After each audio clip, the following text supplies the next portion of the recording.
इंटरनेटवर व्हायरल असलेला हा बेने डोसा घरच्या घरी इतक्या सोप्या पद्धतीने आपण बनवू शकतो असं मला बिलकुल वाटलं नव्हतं.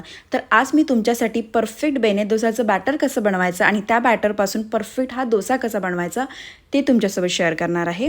तर आधी बॅटर बनवण्यासाठी इथे मी तांदूळ घेतलेले आहे, त्यासोबत उडीद डाळ घेतलेली आहे, चण्याची डाळसुद्धा घेतलेली आहे आणि मेथीचे दाणे घेतलेले आहे. हे सर्व स्वच्छ धुवून घ्यायचं आहे आणि स्वच्छ धुवून झाल्यानंतर याच्यामध्ये भरपूर असं पाणी टाकायचं आहे आणि 4 ते 5 तासासाठी भिजत ठेवायचं आहे. हे प्रमाण किती घेतलं आहे त्याचं इन्ग्रेडियंट लिस्ट मी व्हिडिओच्या शेवटी ॲड केली आहे, ते तुम्ही नक्की चेक करा.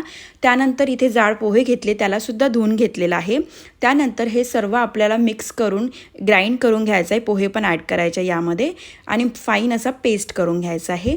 हे सर्व आपलं बॅटर तयार झाल्यानंतर याला एकदा फिरवून घ्यायचं आहे आणि रात्रभर ओव्हरनाईट फर्मेंट करायसाठी ठेवून द्यायचं आहे. बॅटर सकाळी बघू शकता किती छान फर्मेंट झालेलं आहे.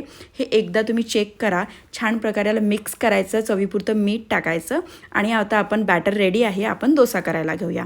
डोसा करण्यासाठी इथे मी जे तवा जो आहे तो ऑलरेडी गरम करून ठेवला होता, त्यामध्ये त्यावर थोडं तेल टाकायचं आणि याचा टिश्यू पेपर किंवा एखाद्या कपड्याच्या मदतीने पुसून घ्यायचं आणि यावर डोसा बॅटर टाकून घ्यायचा. बेने डोसा थोडासा जाडसर आपल्याला नॉर्मल डोशापेक्षा जाड टाकायचा आहे आणि डोसा करताना आपल्या गॅसची फ्लेम पूर्णपणे लो ठेवायची आहे, कारण की आपल्याला डोसा जो आहे तो कमी फ्लेमवरच शिजवायचा आहे. तर तुम्ही बघू शकता वरतून ड्राय झाल्यानंतर मी भरपूर असं बटर टाकून घेतलेलं आहे. फ्लेम माझी लोच आहे, एकदमही मी हाय केली नाही आहे. आपल्याला लो फ्लेमवरच हा डोसा रेडी करायचा आहे आणि मस्त असं त्यानंतर इथं आता गोल्डन टेक्स्चर आल्यानंतर डोस्याला बघू शकता आउटसाईड इतका क्रिस्पी गोल्डन आणि आतून एकदम सॉफ्ट बटरी असा हा डोसा रेडी होतो. आणि जेव्हा आपण दुसरा डोसा टाकायला जातो तर लगेच न टाकता त्यावर थोडंसं तव्यावर पाणी टाकायचं, त्याला पुसून घ्यायचं, नंतर दुसरा डोसा करायला घ्यायचं. अशा केल्याने आपल्या जो डोसाचा जो गोल्डन स्ट्रक्चर आहे किंवा छान कमी फ्लेमवर जो शिजतो तो परफेक्ट डोसा त्यामुळे रेडी होतो. अशा प्रकारे आपला दुसरा डोसा पण मस्त असा आउटसाईड क्रिस्पी गोल्डन आणि अंदरून मस्त सॉफ्ट असा रेडी आहे.